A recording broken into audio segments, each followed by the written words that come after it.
Pemirsa, jalan tol Jagat Kerti Bali yang telah di groundbreaking Menteri PUPR Basuki Hadi Mulyono bersama Gubernur Bali Wayan Koster mendapat acungan jempol dari akademisi budaya maupun arsitektur dari Universitas Udayana.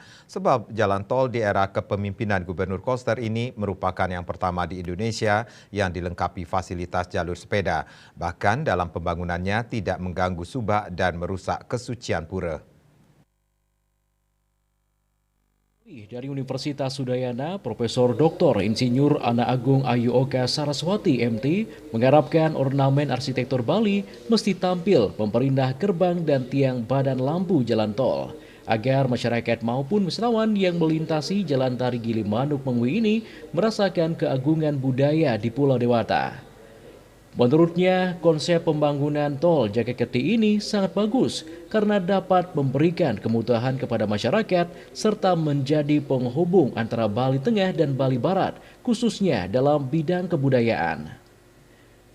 Budaya di Mengwi dikenal dengan istilah bebadongan yang dinamis, sedangkan di Bali Barat budayanya lebih soft atau lembut. Sehingga jalan tol Jagat Kerti Bali diharapkan menjadi penghubung budaya di Bali Tengah dan yang dinamis dan budaya di Barat Bali yang lebih lembut. Ide penggunaan arsitektur dan ornamen Bali sangat menarik. Karena itu, dalam pembangunan jalan tol ini perlu menampilkan ornamen dan arsitektur Bali agar masyarakat yang melintasi jalan tol ini merasakan bahwa mereka sedang berada di Pulau Dewata. Budayawan Bali, Putu Satria Kusuma, mengatakan pembangunan jalan tol Jagat Kerti perlu dianjungi jempol karena tidak mengganggu subak dan merusak kesucian pura. Menurutnya ini merupakan sebuah prestasi besar karena tol Gilimanuk Mengwi telah diimpikan sejak lama oleh masyarakat Bali karena jalur lintas Denpasar Gilimanuk sangat padat dan berisiko tinggi.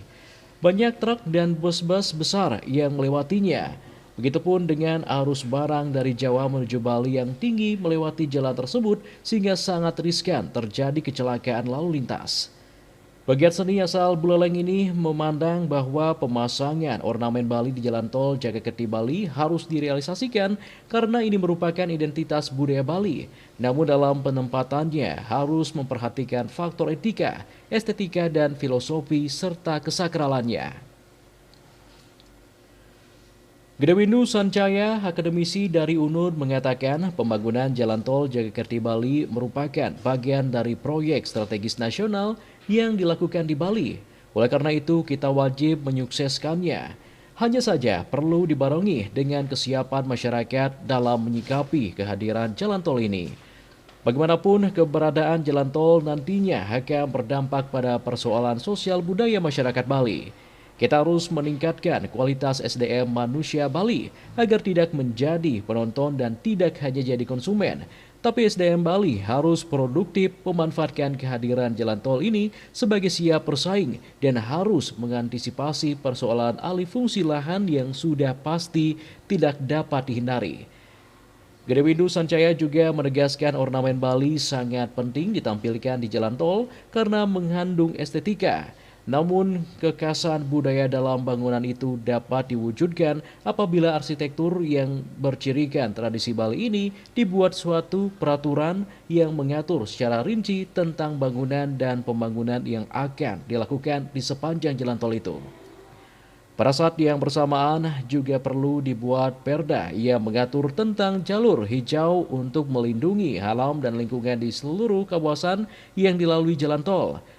Hal ini harus dikerjakan saat ini juga. Jangan sampai setelah jalan tol selesai baru dibuatkan perda tata ruang atau bahkan tidak dibuatkan sama sekali. Perda tata ruangnya juga harus sinkron antara provinsi dan kabupaten dengan berpedoman pada visi dan misi Nangun Satkerti Loka Bali sehingga betul-betul terwujud Bali era baru seperti apa yang dimaksudkan oleh Gubernur Bali Wayan Koster. KMB melaporkan.